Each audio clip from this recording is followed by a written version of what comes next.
एक ओंकार।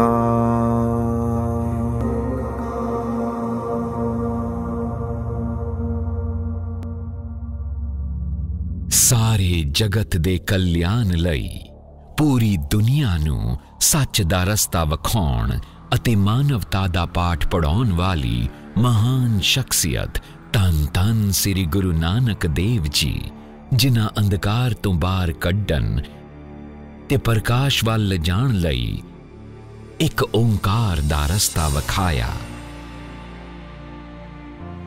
सारे समंदरां दे पानी नू स्याही बना के अते आकाश नू तख्ती बना के भी असीं उस महान शख्सियत दी महिमा दा बखान शब्दां राहीं नहीं कर सकदे। ये कारज साडे लई मुश्किल ही नहीं बल्कि नामुमकिन है। फिर भी असीं अपने इस उपराले राहीं संगतां नू गुरु साहिब वलों मानवता लई दिते गए उपदेश दे नाल जोड़न दी एक निमानी जही कोशिश कर रही हां। साडे वलों कीते गए इस उपराले विच बहुत सारियां कमियां अते त्रुटियां रह गईयां होणगियां, जिस लई खिमा दे जाचक हां।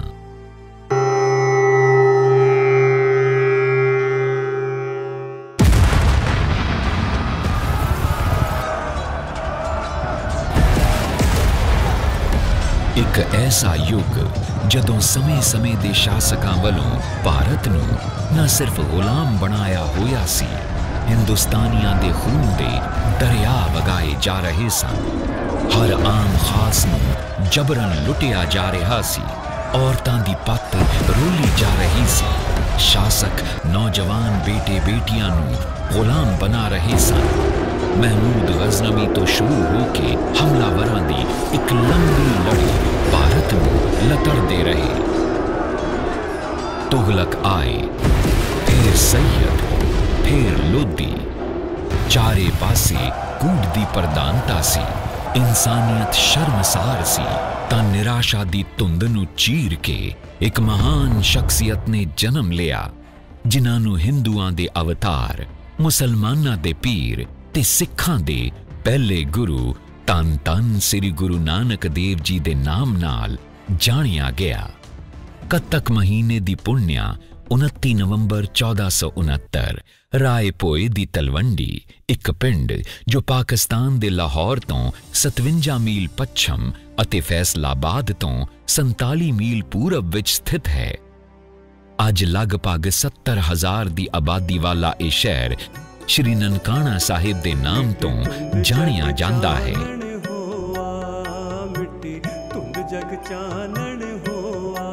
इस पवित्र अस्थान नू श्री गुरु नानक देव जी महाराज दा जन्म स्थान होण दा मान प्राप्त है। गुरु साहिब दे पिता श्री कल्याण दास बेदी सन, जिन्हां दा लोक प्रसिद्ध नाम पटवारी साहिब मेहता कालू जी, जन्मदाती मां माता तृप्ता देवी अते एक वड्डी भैन बीबी नानकी जी सी। बाबा जी दे अवतार धारण दे अगले दिन अपने समय दे मशहूर ज्योतिषी पंडित हरदयाल जी बाबा जी दे दर्शन करन अते जन्म पत्री तैयार करन लई आए। बाल रूप बाबा जी दे दर्शन हुंदे ही ज्योतिषी दे मुंहों निकलिया के इस बालक दे सिर छतर झूलेगा। ये बालक संसार विच नानक बन के सर्व उच्च महानता अते वडियाई नू प्राप्त करेगा। इस बालक नानक नू हर धर्म दे लोकी न सिर्फ अपना अवतार मन्नणगे बल्कि एक सार पूजणगे। धरती अते आकाश विच इस दे नाम दा डंका वजेगा।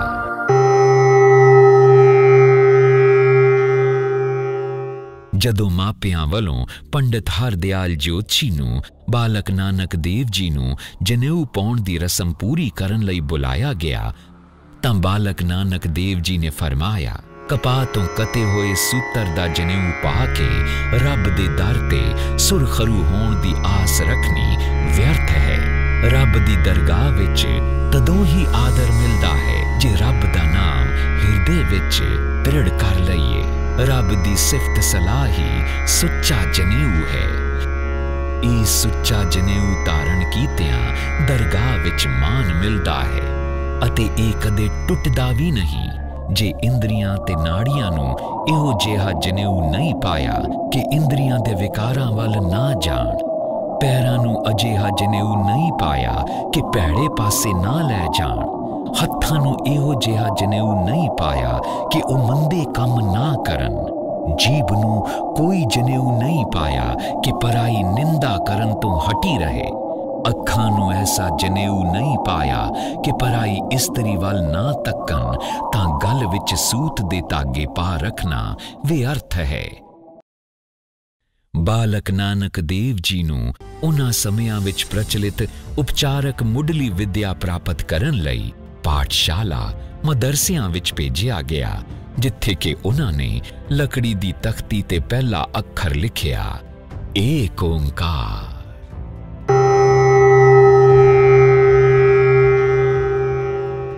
24 सितंबर 1487 ਗੁਰੂ ਨਾਨਕ ਦੇਵ ਜੀ ਦਾ ਵਿਆਹ ਬਟਾਲੇ ਦੇ ਖੱਤਰੀ ਪਰਿਵਾਰ ਵਿੱਚ ਮੂਲ ਚੰਦ ਦੀ ਸੁਪੁੱਤਰੀ ਬੀਬੀ ਸੁਲੱਖਣੀ ਨਾਲ ਹੋਇਆ। ਮਾਤਾ ਸੁਲੱਖਣੀ ਦੀ ਕੁੱਖੋਂ 2 ਪੁੱਤਰਾਂ ਨੇ ਜਨਮ ਲਿਆ, ਬਾਬਾ ਸ਼੍ਰੀ ਚੰਦ ਜੀ ਅਤੇ ਬਾਬਾ ਲਖਮੀ ਦਾਸ ਜੀ। ਸ਼੍ਰੀ ਗੁਰੂ ਨਾਨਕ ਦੇਵ ਜੀ ਦੇ ਚਮਤਕਾਰਾਂ ਤੋਂ ਕੌਣ ਜਾਣੂ ਨਹੀਂ ਹੈ।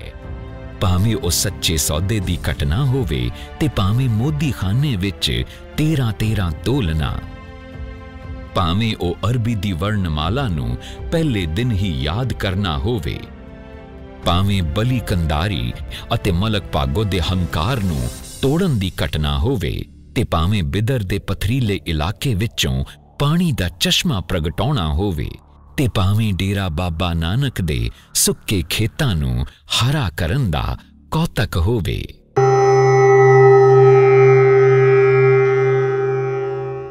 ਹਮੇਸ਼ਾ ਨਾਮ ਖੁਮਾਰੀ ਵਿੱਚ ਲੀਨ ਰਹਿੰਦੇ ਬਾਬਾ ਜੀ ਜਦੋਂ ਸੁਲਤਾਨਪੁਰ ਲੋਧੀ ਵਿਖੇ ਰਹਿ ਰਹੇ ਸਨ ਤਾਂ ਇੱਕ ਦਿਨ ਨੇੜੇ ਹੀ ਵਗਦੀ ਨਦੀ, ਜਿਸ ਨੂੰ ਕਿ ਕਾਲੀ ਬੇਈ ਵੀ ਪੁਕਾਰਿਆ ਜਾਂਦਾ ਸੀ, ਉਸ ਵਿੱਚ ਇਸ਼ਨਾਨ ਕਰਨ ਗਏ ਤਾਂ ਜਲ ਵਿੱਚ ਉਤਰ ਕੇ ਲਿਵਲੀਨ ਹੋ ਗਏ, ਭਾਵ ਮਾਨਸਿਕ ਸਮਾਧੀ ਦੀ ਅਵਸਥਾ ਨੂੰ ਪ੍ਰਾਪਤ ਹੋ ਗਏ। ਜਦ 3 ਦਿਨ ਬਾਅਦ ਉਸ ਲਿਵਲੀਨਤਾ ਦੀ ਅਵਸਥਾ ਵਿੱਚੋਂ ਬਾਹਰ ਆਏ ਤੇ ਉਹਨਾਂ ਨੇ ਪਹਿਲੀ ਵਾਰ ਇਹ ਮੂਲ ਮੰਤਰ ਉਚਾਰਿਆ, ਏਕ ਓਂਕਾਰ ਸਤਨਾਮ ਕਰਤਾ ਪੁਰਖ ਨਿਰਭਉ ਨਿਰਵੈਰ ਅਕਾਲ ਮੂਰਤ ਅਜੂਨੀ ਸੈਭੰ ਗੁਰ ਪ੍ਰਸਾਦ। ਗੁਰੂ ਸਾਹਿਬ ਦੀ ਯਾਦ ਵਿੱਚ ਬੇਈ ਨਦੀ ਦੇ ਕਿਨਾਰੇ ਤੇ ਗੁਰਦੁਆਰਾ ਸ਼੍ਰੀ ਬੇਰ ਸਾਹਿਬ ਸੁਸ਼ੋਭਿਤ ਹੈ। ਗੁਰੂ ਸਾਹਿਬ ਨੇ ਸੁਲਤਾਨਪੁਰ ਲੋਧੀ ਵਿਖੇ ਆਪਣੀ ਜ਼ਿੰਦਗੀ ਦੇ ਲਗਭਗ 14 ਵਰ੍ਹੇ ਬਿਤਾਏ।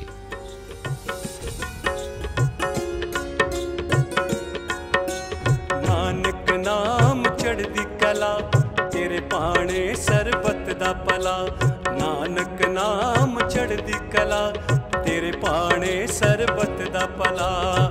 ਜਿਸ ਤੇ ਹੋਵੇ ਤੇਰੀ ਕਿਰਪਾ, ਜਿਸ ਤੇ ਹੋਵੇ ਤੇਰੀ ਕਿਰਪਾ, ਉਸ ਦੇ ਸਿਰ ਤੋਂ ਟਲੇ ਬਲਾ। ਨਾਨਕ ਨਾਮ ਚੜ੍ਹਦੀ ਕਲਾ ਤੇਰੇ ਭਾਣੇ ਸਰਬਤ ਦਾ ਭਲਾ, ਨਾਨਕ ਨਾਮ ਚੜ੍ਹਦੀ ਕਲਾ ਤੇਰੇ ਭਾਣੇ ਸਰਬਤ ਦਾ ਭਲਾ।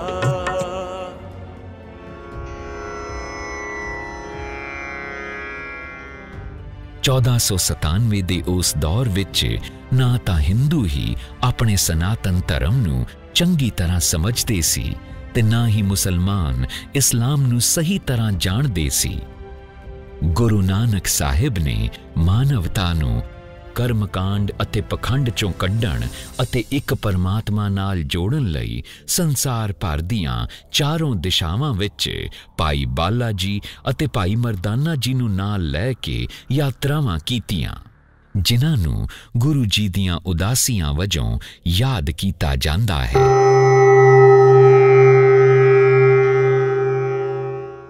ਆਪਣੇ ਜੀਵਨ ਦੇ ਅੰਤਿਮ 18 ਵਰ੍ਹੇ ਗੁਰੂ ਸਾਹਿਬ ਜੀ ਨੇ ਪੱਖੋ ਕੇ ਰੰਧਾਵਾ ਇਲਾਕੇ ਵਿੱਚ ਬਤੀਤ ਕੀਤੇ, ਜਿਸ ਨੂੰ ਅੱਜ ਡੇਰਾ ਬਾਬਾ ਨਾਨਕ ਅਤੇ ते करतारपुर साहिब दे नाम नाल जानिया जांदा है।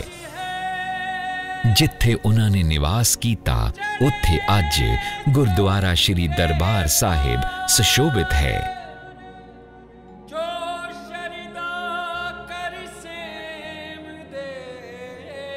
जिथे आप जी ने नितनेम कीता, कीर्तन ते भजन बंदगी करते रहे।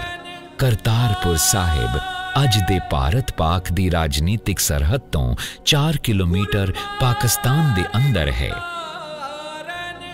राजनीतिक कारणा करके भारतीय श्रद्धालुओं लई इस पवित्र अस्थान दे दर्शन संभव नहीं सन, पर हुण नवंबर 2019 तो गुरु किरपा सदका दोनों मुल्कां दरमियान करतारपुर कॉरिडोर समझौता हो गया है, जिस करके हुण श्रद्धालु संगतां गुरुद्वारा श्री करतारपुर साहिब दे खुले दर्शन दीदार कर सकणगियां।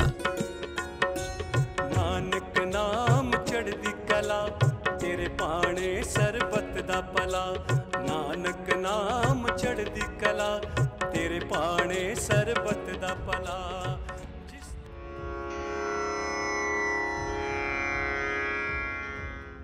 श्री गुरु नानक देव जी अपना जोत रूपी नूर भाई लैणा जी, जो श्री गुरु अंगद देव जी कहाए, उन्होंने दे के 22 सितंबर 1539 नूं करतारपुर विखे ज्योति जोत समा गए।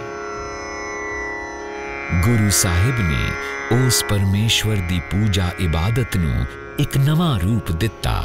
गुरु साहिब ने अपने उपदेशां राहीं किरत करो, नाम जपो अते वंड छको दी सिक्ख्या दिती। जे असी इन्हां तिन्नां उपदेशां नूं अपने जीवन दा आधार बना लईए तां इस नाल सानू अमन, चैन, शांति, सच, न्याय, मोक्ष ते आनंद सदीवी तौर ते प्राप्त हो सकते हैं। ये हुई गुरु साहिब दा मानवता लई संदेश है। धन धन श्री गुरु नानक देव जी एक सूफी कवि सन। उन्हां दी भाषा वगदे पानी वांग सी, जिस विच फारसी, मुल्तानी, पंजाबी, सिंधी, खड़ी बोली ते अरबी दे शब्द समा गए। गुरु साहिब दी रचनावां विच श्री जपजी साहिब, आसा दी वार, सिद्ध गोष्ठ, 12 माह अते दखनी ओंकार प्रमुख हन। धन धन श्री गुरु नानक देव जी दी बानी विच सिरमौर हन।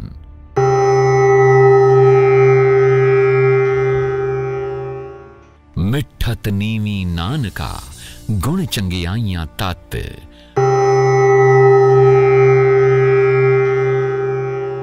सो क्यों मंदा आखिए जिस जम्मे राजान।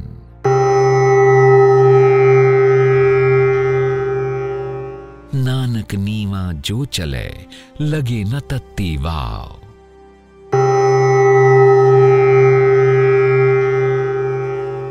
नानक फिक्का बोलिए तन मन फिक्का होए।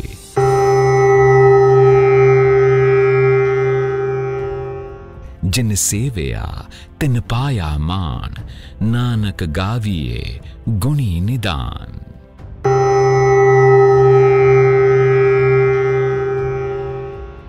हम नहीं चंगे बुरा नहीं कोय, प्रणवत नानक तारे सोए।